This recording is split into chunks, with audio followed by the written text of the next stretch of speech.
Filmic Pro has an impressive array of video settings. To access these, tap on the gear icon and then tap on Resolution. By default, the 16:9 aspect ratio will be selected, but you can tap on any of the other aspect ratio options to change it. When you tap on one of the other options and then tap on the screen outside the settings box, a red line will indicate what the aspect ratio looks like. To get back to the resolution settings, tap on the gear icon again.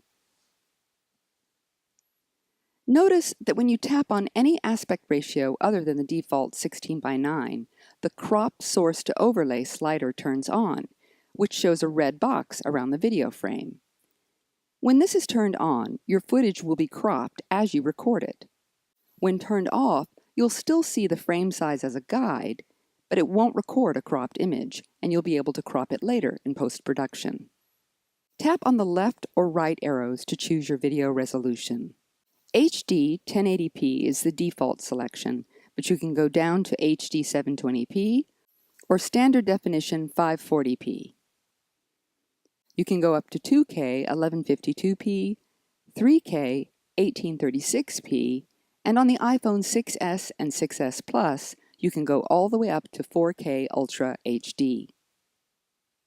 Next, you can choose your video encoding option. The higher the number, the better the video quality. But the video files will also be larger and take up more room on your device. For the iPhone 6 and below, you can choose 12 megabits per second up to 50 megabits per second. For the iPhone 6s and 6s Plus, you can go all the way up to 100 megabits per second. For the iPhone 6 and below, we recommend shooting in 1080p and setting the encoding to 50 megabits per second. To leave the resolution settings, tap on Resolution and then tap on Frame Rate. 24 frames per second will give your video a cinematic look. If you're shooting for broadcast, 25 frames per second, or PAL, is the standard for the UK, Australia, Japan, and Europe. And 30 frames per second, or NTSC, is the broadcast standard in the USA. Any options that are grayed out mean that they're not supported by your current resolution, so you'd need to adjust your resolution to gain access to those.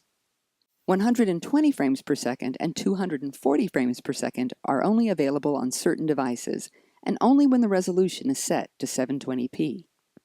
Moving the motion slider to the left or right allows you to create slow or fast motion effects. Moving the slider toward the turtle slows it down, and moving it toward the rabbit speeds it up. When you make a change in the motion slider, the frame capture and playback amounts are displayed in red in the top right corner. They're also displayed below in the motion slider. If you tap either direction on the capture and playback arrows, you can tweak your motion in smaller increments than the main motion slider allows. To leave the frame rate settings, tap on the frame rate heading.